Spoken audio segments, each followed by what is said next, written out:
जय शिवराय। सर्वप्रथम स्वर्गीय राजाराम बापूंच्या आणि कुसुमताईंच्या पवित्र स्मृतींना आधी अभिवादन करतो। या सांगलीच्या मातीला, या मातीनं महाराष्ट्राला दिलेल्या संस्कृतीला अभिवादन करतो आणि तुम्हा सर्वांना मानाचा मुजरा यासाठी करतो की 12-12:30 वाजता तुम्ही जमलात। 12:30 वाजता सुरू झालेला जवळपास 1 वाजता मोर्चा सुरू झाला। आता 5 वाजत आले, गेले 5 तास आपल्या नेत्यावरच्या प्रेमापोटी आणि त्याही पलीकडे महाराष्ट्राच्या संस्कृतीच्या रक्षणासाठी ही तुमची जी बांधिलकी, या बांधिलकीला मानाचा मुजरा करतो। म्हणजे मगाशी इकडे एक ताई बसली होती, त्या ताईला 2दा चक्कर आली। 2दा चक्कर आल्यानंतर मी सांगितलं अरे त्यांना कुणीतरी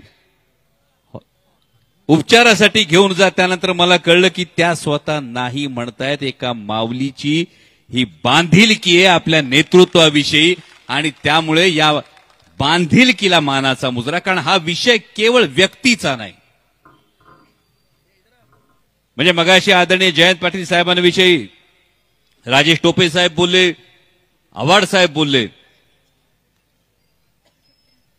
मी वेगळं बोलण्याची खरं तर आवश्यकता नाही, एका वाक्यात सांगतो। मला अनेकांनी विचारलं होतं, बाबा चांगला डॉक्टर की शिकला होतास,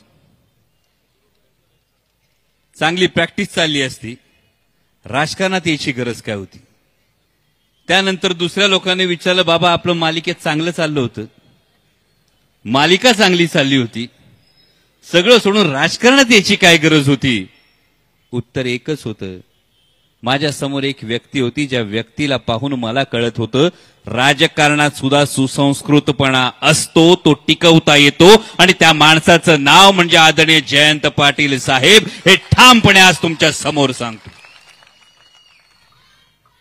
म्हणजे केवळ एका पक्षात काम करतो म्हणून नाही, तर महाराष्ट्र, पूर्ण महाराष्ट्र, जवळपास 3 वेळा आदरणीय जयंत पाटील साहेबांबरोबर पालथा घातलाय। संपूर्ण महाराष्ट्रभर फिरलोय, 2 शिवस्वराज्य यात्रांच्या वेळी फिरलोय, 2 वेळा विधानसभेच्या प्रचारांच्या वेळी फिरलो आणि या सगळ्यामध्ये कळलं सुसंस्कृतपणा काय असतो। आणि म्हणून मगाशी जेव्हा मोर्चा सुरू झाला शशिकांत शिंदे साहेब, तेव्हा काही लोकांची भावना अशी होती, म्हणजे आमचे धैर्यशील भैया बसले, धैर्यशील भैयांच्या मनातलं आता वाचता यायला लागले।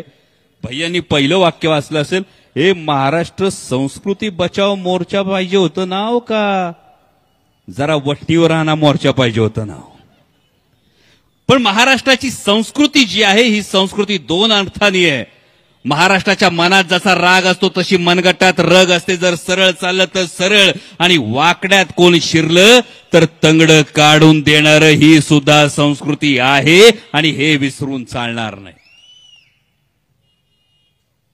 पण जेव्हा आपण राजकारणाचा विचार करतो, जेव्हा आपण समाजकारणाचा विचार करतो, म्हणजे मगाशी जेव्हा दिलीप पाटील बोलत होते तेव्हा उद्वेग काय, राग काय, संताप काय, तुमच्या भावना काय, त्या सगळ्या गोष्टी समजत होत्या। आणि फक्त टीआरपी मिळवण्यासाठी शिव्यांचीच बाराखडी काढायची असेल तर अ पासून न्य पर्यंत सगळ्या शिव्या आम्हाला बी देता येतात। पण देवानी जिभेच्या बाजूला दाताचं कुंपण घातलंय हे सांगण्यासाठी की माणसाला संयम का गरजेचा असतो, हे सांगण्यासाठी देवानच ती निर्मिती केली। आणि आमच्या वाडवडिलांनी आम्हाला शिकवलंय, गटारात पडून शिव्या देणाऱ्याला काही लोक वचकून राहत असतील, पण जेव्हा संधी मिळते तेव्हा वचपा काढल्याशिवाय सुद्धा ती राहत नाही आणि शिव्या घालणाऱ्या समोर कोणी नतमस्तक होत नाही। महाराष्ट्र हा शिव्यांसमोर नाही, महाराष्ट्र हा कायम विकासाच्या ओव्यांसमोरच नतमस्तक होतो। ही महाराष्ट्राची संस्कृती आणि ही संस्कृती आपल्याला जपायची, ही जोपासायची।